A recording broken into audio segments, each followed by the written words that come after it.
Hello दोस्तों, दृष्टि IAS के इन फोकस प्रोग्राम में आप सभी का स्वागत है। रूस और यूक्रेन की युद्ध के दौरान हमने बहुत सारी स्थितियों को देखा। यहाँ पर खाद्यान्न संकट से लेकर के ऊर्जा संकट जैसी स्थितियां देखने को मिली। अब इस युद्ध के कई सारे प्रभाव आपसे परीक्षा में पूछे जा सकते हैं, जिस प्रभावों में से एक प्रभाव आज हम यहाँ पर डिस्कस करेंगे। हमें पता है कि यूरोप के अंतर्गत जो ऊर्जा की आपूर्ति है, जो रूस के द्वारा गैस की सप्लाई की जाती थी, वह बाधित हो गई है। तो अब यूरोप को ऊर्जा की बहुत ज्यादा आवश्यकता है। ऐसे में जो ऊर्जा की उनकी डिमांड है, उसको पूरा करने के लिए वो अलग अलग तरह के विकल्पों की तलाश कर रहे हैं, और उन्हीं विकल्पों में से उन्हें एक विकल्प मिला है एलएनजी का। एलएनजी यानी लिक्विफाइड नेचुरल गैस। तो इसकी आपूर्ति अलग अलग स्रोतों से की जा रही है। स्रोतों का मतलब हुआ अलग अलग देश जो इसके उत्पादन के स्तर पर शामिल है और इसका उत्पादन करते हैं और एक्सपोर्ट करते हैं।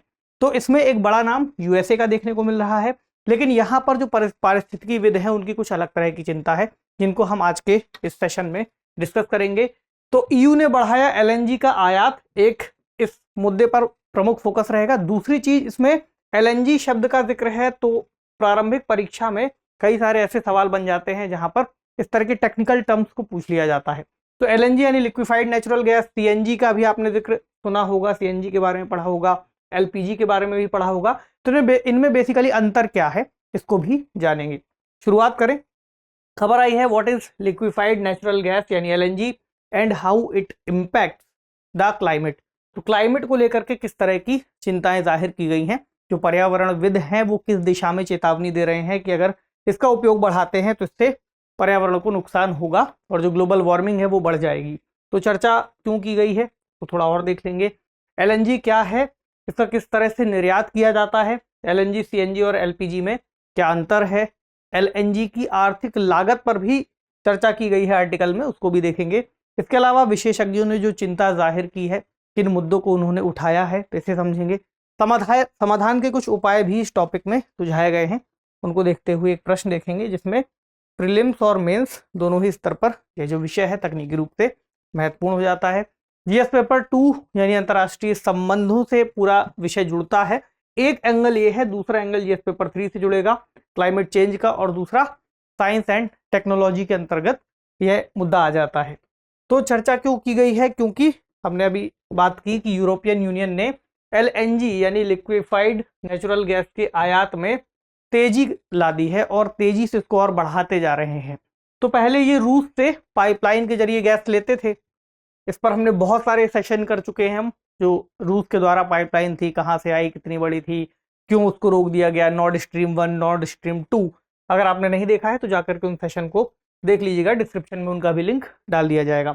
तो अब रूस से चूंकि युद्ध चल रहा है तो बहुत सारे ऐसे दबाव आए इन देशों के ऊपर कि ये उससे आयात ना करे, उस गैस को ना ले। रूस के ऊपर जो आर्थिक सैंक्शन है वो लगाए गए। ठीक है, ऐसा हो गया तो रूस से तेल लेना तो कम हो गया, तेल आयात कम कर दिया, लेकिन फिर समस्या ये थी कि अब विकल्प क्या हो। मतलब अगर हम यहां से नहीं लेंगे तो अपनी जो ऊर्जा की डिमांड है कैसे पूरा करेंगे।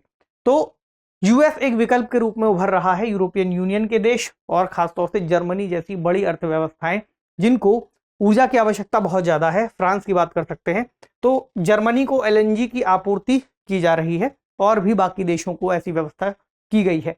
तो यहाँ पर जो क्लाइमेट एक्टिविस्ट हैं उन्होंने चिंता जाहिर की है एलएनजी को लेकर के। इनका मानना है कि ग्लोबल वार्मिंग की स्थितियां हैं वो एलएनजी के उपयोग को बढ़ावा देने से बिगड़ जाएंगी, और ग्लोबल वार्मिंग को लेकर के जो भी देशों ने जलवायु लक्ष्य निर्धारित किए हैं, चाहे वो पेरिस जलवायु समझौते में हो या अन्य जलवायु समझौतों में, तो हम उनको पूरा नहीं कर पाएंगे। तो ग्लोबल वार्मिंग को सीमित करने के प्रयासों में एक बड़ा झटका इसको मान करके चल रहे हैं। समस्या दो तरह की है, एक डिमांड की है, एक सप्लाई की है, और एक उसके इम्पैक्ट की है। ठीक है, तो पहले समझ लें कि एलएनजी क्या है, एलएनजी की तुलना कर लें, उसके बाद इसके ग्लोबल इम्पैक्ट पर बात कर लेंगे। तो एलएनजी में आपको समझ में आ रहा होगा नेचुरल गैस यानी LNG, liquefied natural gas. Liquefied का मतलब ही हुआ कि तरल अवस्था में एक प्राकृतिक गैस या नेचुरल गैस को स्टोर किया गया है। तरल अवस्था यानी द्रवीकरण उसका किया गया है, लिक्विड फॉर्म में उसको रखा है।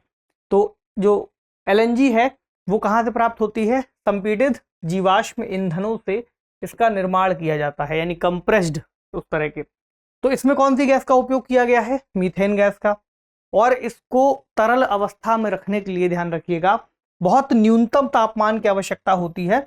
आपने क्रायो प्रक्रिया को सुना होगा, क्रायो प्रिजर्वेशन, लगभग उस लेवल पर जाकर के फिर इसको इतना ठंडा कर देते हैं कि फिर ये तरल अवस्था में आ जाती है, लगभग -161 डिग्री सेल्सियस के आसपास या -259 फ़ारेनहाइट के आसपास।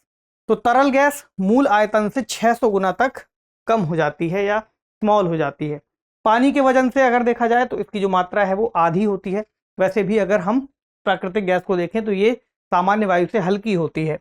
अब सीएनजी और एलपीजी से ये किस तरह अलग है, यहाँ पर 2-3 बातों को समझ लीजिए। पहला एलएनजी, यहाँ पर आपको दिख रहा है लिक्विफाइड नेचुरल गैस, एनजी लगा हुआ है। सीएनजी में भी एनजी लगा हुआ है, यानी इसमें भी नेचुरल गैस का इस्तेमाल है। सी का मतलब आपको पता है कंप्रेस्ड, यानी संपीड़ित या फिर उसको बहुत ज्यादा दबाव डाल करके कंप्रेस किया गया हो। तो एलएनजी और सीएनजी में एक बात जो कॉमन है वो ये है कि इसमें प्राकृतिक गैस का इस्तेमाल किया जा रहा है, नेचुरल गैस का। जैसे कि प्राकृतिक गैस का उदाहरण क्या है, मीथेन एक प्रमुख प्राकृतिक गैस या नेचुरल गैस के रूप में इसमें इस्तेमाल की जाती है। इसका जो फॉर्मूला है CH4 है, ठीक, ये अंतर है। अब एलपीजी की बात करें, एलपीजी में शब्द मिलेगा एल यानी लिक्विफाइड, पीजी का मतलब पेट्रोलियम और गैस। ये जीवाश्म ईंधनों से प्राप्त की जाती है, लिक्विफाइड पेट्रोलियम गैस, तरल अवस्था में ये है। इसमें कौन कौन सी गैसेस होती हैं, प्रोपेन या फिर ब्यूटेन। प्रोपेन यानी C3H8, ब्यूटेन यानी C4H10। तो इसमें एक अंतर यह है कि इनकी जो वितरण है इनका हमारे वायुमंडल में अलग अलग स्तर पर है, प्राप्ति अलग अलग स्तर पर है, गैसें इसमें अलग अलग तरह की इस्तेमाल की जा रही हैं, उन गैसों की डेंसिटी अलग अलग है, उन गैसों का जो दहन है तो दहन के लिए उनकी हवा की आवश्यकता अलग अलग है, दहन के अंतर्गत जो ऊर्जा का उत्पादन है वो अलग अलग है, काफ़ी सारे डिफरेंसेस हैं, लेकिन हम उस पर इतना नहीं जाएंगे। तो एलपीजी का जो स्टोरेज है, कहाँ इसको स्टोर करते हैं, सिलेंडर आपने देखा होगा, बड़े बड़े टैंक्स देखा होगा जहाँ इसको स्टोर किया जाता है। इसी तरह सीएनजी को देखेंगे, ये भी सिलेंडर्स में स्टोर की जा सकती है और पाइपलाइन के जरिए फिर इसकी सप्लाई की जाती है। वहीं अगर आप एलएनजी की बात करेंगे तो इसके लिए क्रायोजेनिक टैंक्स की आवश्यकता पड़ती है और ये केवल क्रायोजेनिक अवस्था में ही तरल रहती है और जहाँ पर इसको स्टोर किया जाता है। फिर आगे जाकर के इसकी सप्लाई की चैन अगर आप देखेंगे तो पहले इसको ठंडा करेंगे, फिर इसको स्टोर करेंगे और फिर स्टोर यानी ठंडी अवस्था में ही इसको इधर उधर लेकर के जाएंगे, फिर आगे जाकर के इसको पुनः गैस की स्थिति में बदलेंगे और फिर इसको पाइप से इसकी सप्लाई करेंगे। तो ये इसका एक प्रोसेस है जो बहुत लंबा है। अगर हम इसके इकोनॉमिक एंगल को देखेंगे आगे तो हमें पता चलेगा कि किस किस तरह की इसमें समस्याएं हैं। पहले हम ये समझ लें कि कौन कौन से देश ऐसे हैं जो इसके बड़े निर्यातक हैं। तो 2021 का डेटा यहाँ दिया हुआ है, ऐसे देशों के नाम जो 2021 में सबसे बड़े निर्यातकों के रूप में देखे गए थे, जहां पर जो संख्या दी हुई है ये बिलियन क्यूबिक मीटर में है। तो ऑस्ट्रेलिया सबसे पहले नंबर पर था जिसने 108.1 बिलियन क्यूबिक मीटर का निर्यात किया। उसके बाद कतर, फिर यूएस का नंबर आया, फिर रशिया, मलेशिया, नाइजीरिया, अल्जीरिया और इंडोनेशिया। यानी यहाँ पर आपको ऐसे भी देशों के नाम जानने को मिल रहे हैं जो इसके उत्पादन से संबंधित है, तभी वो निर्यात कर रहे हैं। अब ये 2021 का डेटा है। अगर आप 2022 में देखेंगे तो ये आंकड़ा थोड़ा सा बदलेगा। तो यहाँ पर यूनाइटेड स्टेट्स को लेकर के बात आई है, अमेरिका को लेकर, संयुक्त राज्य अमेरिका को लेकर के, कि अब वो फिर पहले नंबर पर आने वाले हैं एक्सपोर्ट की रेस में, यानी निर्यात की इस दौड़ में। तो 2015 से अगर आप देखेंगे तो 2015 के आसपास तो यूनाइटेड स्टेट्स का निर्यात में नाम ही नहीं है। 2016 से इन्होंने शुरुआत की, 17, 18 और अब जाकर के 21 के बाद 22 में इनका जो आंकड़ा है, लाल रंग से जो डेटा है वो यूएस का है, हरा वाला ऑस्ट्रेलिया का और जो पीला वाला है वो कतर का है। तो यूएसए यहाँ पर पहले नंबर पर आने वाला है, आ चुका है, ये कह सकते हैं। ये ऑस्ट्रेलिया है और ये कतर है। ठीक, अब कौन कौन से ऐसे देश हैं जिसकी डिमांड रखते हैं, जिसके पास डिमांड की क्षमता है, इनके आयात की क्षमता है। इसमें पहले नंबर पर है जापान, उसके बाद साउथ कोरिया, उसके बाद चीन, यहाँ पर यूएस भी दिखाई देगा और इंडिया आपको दिखाई देगा यहाँ। तो ये 2022 का डेटा है जिसमें अलग अलग देशों के नाम हैं, जिसमें ऐसे देशों का नाम शामिल है जो इसका आयात करने की क्षमता रखते हैं। प्रमुख देशों में भारत के बाद स्पेन, यूके, ब्राज़ील, फ्रांस और मैक्सिको का भी नाम आता है। तो अब इकोनॉमिकल इसकी जो लागत है उसको समझें। हमने समझा कि इसको स्टोर करने के लिए हमें बहुत ज़्यादा ठंडा करना है, लिक्विफाइड यानी द्रवीकृत अवस्था में इसको रखना है और फिर हमें आगे इसको भेजना है। तो इसकी जो लागत है वो काफ़ी ज़्यादा है। अब निर्यात कैसे करेंगे? जहाज़ों के जरिए करेंगे, जहाज़ों की लागत आएगी, क्योंकि हमने देखा था कि रूस से एक पाइपलाइन बिछा दी थी, उस दौरान खर्च आया होगा, लेकिन आने वाले समय में उसकी जो लागत थी काफ़ी कम हो गई, क्योंकि पाइपलाइन से गैस की सप्लाई हो रही थी। यहाँ पर अलग अलग अलग देशों में, यानी यूरोपियन यूनियन के जो देश इसका आयात करते हैं, उनको इंफ्रास्ट्रक्चर पर भी खर्च करना पड़ेगा, वो करना पड़ रहा है। तो बुनियादी ढांचे की लागत अलग है। इसमें एक शब्द आएगा फ्लोटिंग एलएनजी टर्मिनल का। तो फ्लोटिंग एलएनजी टर्मिनल कुछ इस तरह के होते हैं, बड़ी शिप की तरह आपको दिखाई देंगे, और इसका रखरखाव और मेंटेनेंस अपने आप में बहुत महंगा है। ठीक, ये यहाँ दिया हुआ है। तो मान लीजिए उसको तरल अवस्था में लेकर के आए परिवहन के जरिए, उसके बाद उसको फिर से हम गैस की अवस्था में लाएंगे और फिर पाइपलाइन से सप्लाई करेंगे। तो उसको तरल करने में एनर्जी की लागत आएगी, ऊर्जा का इस्तेमाल करना होगा, और उसको तरल बनाए रखने में भी ऊर्जा का इस्तेमाल होगा। अब गैस की आयात की अतिरिक्त लागत है। उपभोक्ताओं के लिए जो गैस के बिल हैं वो बढ़ सकते हैं।